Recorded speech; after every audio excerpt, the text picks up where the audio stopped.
The idea that theater can change anything is optimistic. The test would be if it didn't just change what we thought, but what we do. It doesn't. This is a quote from Bruce Norris being interviewed by Lynn Gardner for The Guardian in March of 2013. I chose it because I think it helps illustrate the attitude and personality of Bruce Norris without divulging too much information just yet. Hi, I'm Tabor Cross, and today I'll be talking to you all about the playwright Bruce Norris. To prepare for this speech, I read interviews of the playwright, Clybourne Park, and reviews of his shows. Today I'll be talking about his life and career, his writing process, his writing philosophy. To begin, let's talk about his life and career. So my first piece of evidence comes from an interview Bruce did with Playwrights Horizons in the summer of 2015. My parents had very, very opposing temperaments, so one of them likes to stir up trouble, and the other liked to punish those who stirred up trouble. This quote helps illustrate how Norris grew up in a home with constant bickering and arguing. This is affected in his later works, as you see large amounts of conflict and arguing in almost every single one of his plays. My next piece of evidence comes from an article from The Telegraph written by Laura Barnett on April 19, 2011.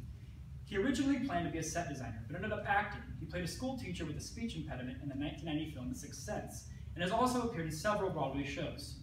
This quote shows that unlike most playwrights who only stick to writing, Norris branches out and likes to include himself in multiple parts of theater.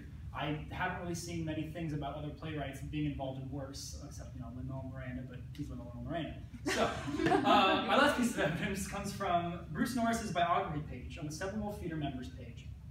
His play, Clybourne Park, won the Tony Award for Best Play in 2012, the Olivier and Evening Standard Awards, London, for Best Play, 2011, and the Pulitzer Prize for Drama, 2011. It is currently receiving productions throughout the United States, as well as Germany, Australia, and elsewhere. I chose this quote because it shows that while he did win the Pulitzer, his work also won him both a Tony and an Olivier Award, making him a decently distinguished playwright. Some playwrights only win one or two of these awards, and we still think of them as great, but he was able to win all three of them, so I think it helps support the claim that he's a very good writer. Now that you know a little bit about his life and career, let's talk about his writing process. My first piece of evidence comes from an interview Norris did with SpeakEasyStage.com in 2012. Norris says, "It's very tough to deny the reality of who can afford to go to the theater. Rich people can go to the theater, it's a luxury. And so I was writing assuming that the majority of people who would be seeing it would be white people. I tend to write plays directed at who I assume will be in the audience." I chose this quote because it shows that Norris has an audience in mind when writing his plays, and while he was writing Clybourne Play for it to be performed in Chicago, he knew his audience would be mostly white. So, he included these issues of race and class to make those people who try to hide from it aware of it. My second piece of evidence comes from an interview of Bruce Norris done by Boris Chachka for New York Magazine in February of 2010. When asked why he doesn't write for movies, Norris responds, "What are you, a whore?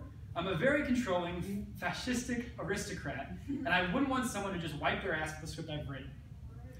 I chose this quote because it helps to illustrate Norris's lack of control over his work and audiences. He very much likes to make people uncomfortable and see parts of life they don't want to see.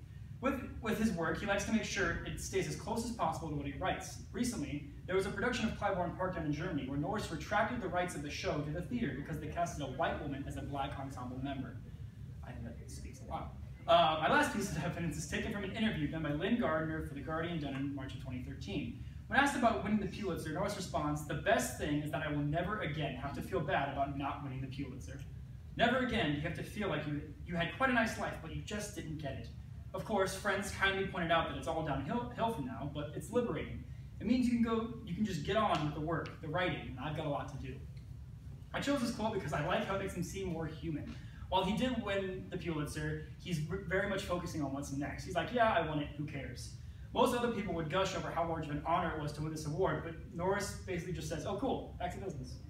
Alright, now that we've discussed his writing process, let's talk about his writing philosophy. My first piece of evidence comes from an article written by Margot Bordelon for the Steppenwolf Theater in Chicago.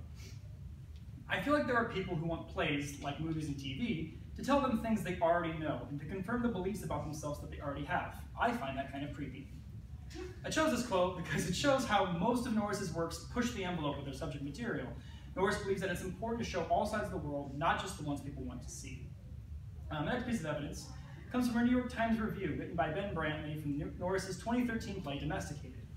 Though he uses a varied and explosive vocabulary, words almost always ring hollow in Mr. Norris's work. Much of his humor and pathos comes from his characters' awareness that language fails them. These people don't have the tools to say what they so desperately need to say, and it's not because they're undereducated. It's because they're human.